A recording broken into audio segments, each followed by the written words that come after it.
I'm going to share with you today how your Pompano rig may be failing you and you don't even know it. The underwater camera does not lie. It'll teach us so much on how to be better fishermen with the rigs that we have, tweak them a little, fix the problem, and catch more quality fish. Let's get started.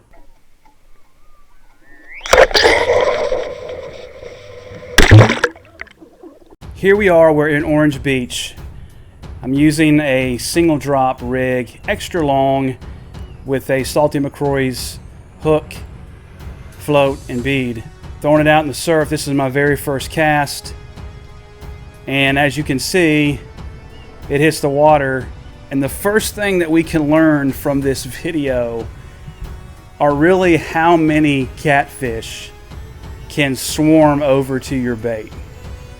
It almost starts like an ant. One ant finding food, and then all of a sudden they call their buddies and they swarm that food until it's gone.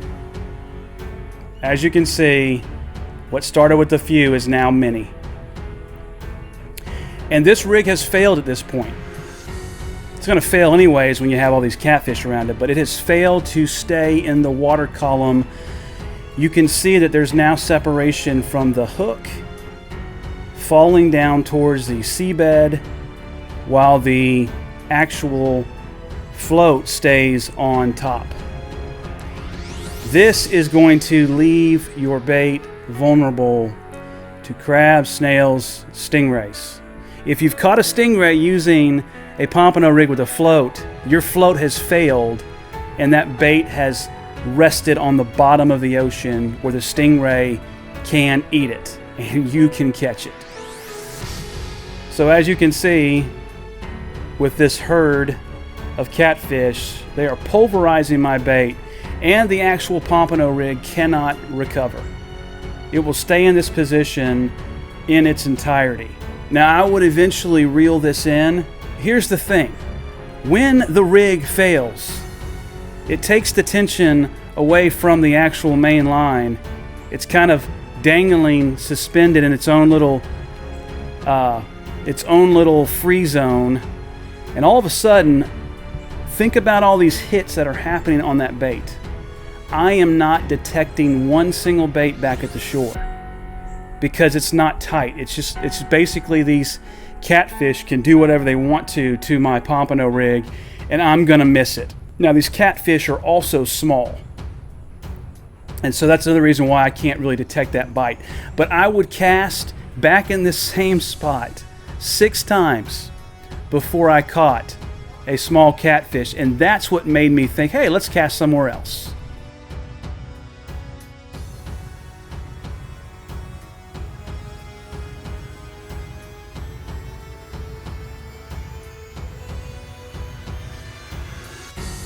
Look, there's a crab. My bait's vulnerable. He gets spooked off. Now you see this stingray, how it flows through this area, stops over my weight, looking for food, doesn't find anything, and takes off. If that Pompano rig would have been on the bottom, it would not have survived the stingray. It would have been a stingray catch.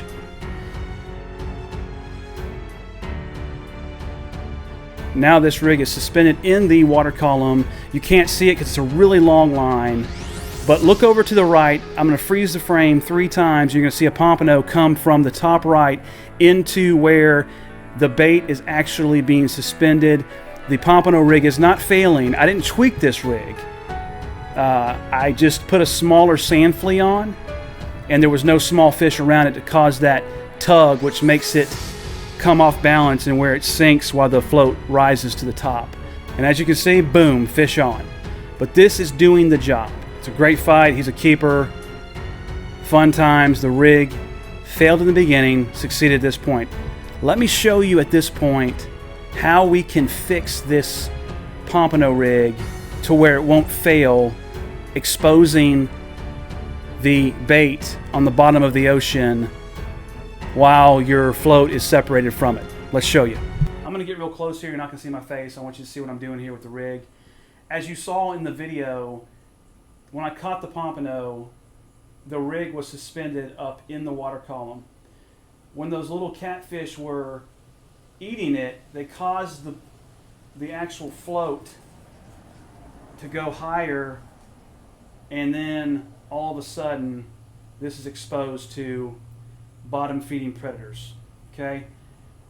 The fix to this, which I believe if you're using floats in this situation, this fix comes from Pompano Brownie. When he does his Pompano rigs tutorial, this is what he does to finish it off.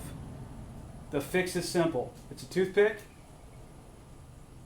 Break a piece off. Put it in one end.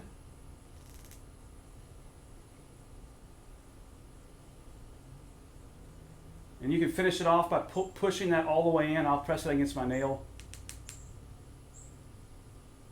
And there you have it. That will not fail anymore. All my Pompano rigs, when I buy some from Salty as well, I put the toothpick in so I can make sure that the Pompano rig does not fail. This is probably the biggest tip for me to give out to you in 2019. I did not do this in the beginning. Okay? I did not do this in the beginning with the toothpick. I knew about this for about a year, but it's one of those things you're like, yeah, I don't need to do that. I don't need to basically put a toothpick in there and lodge the float in place. That's not that big of a deal. It is a big deal.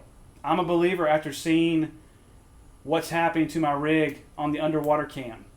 So you would do yourself a favor by working in some toothpick into your Pompano rig to make sure that float does not slide back down the line, causing it to be exposed to crabs, snails, or stingrays. Thank you so much for watching. We're going to do some giveaways again soon, but I'm still revamping all of that as I've been back from a hiatus from YouTube. Be patient. Thank you to all my Patreon supporters. You can see my Patreon account. I'll leave a link in the description. There's ways for you to get perks. But most important, I'm thankful for you. We've passed 3,000 subscribers. Join me next time when we come back right here and excite the surf strike. God bless.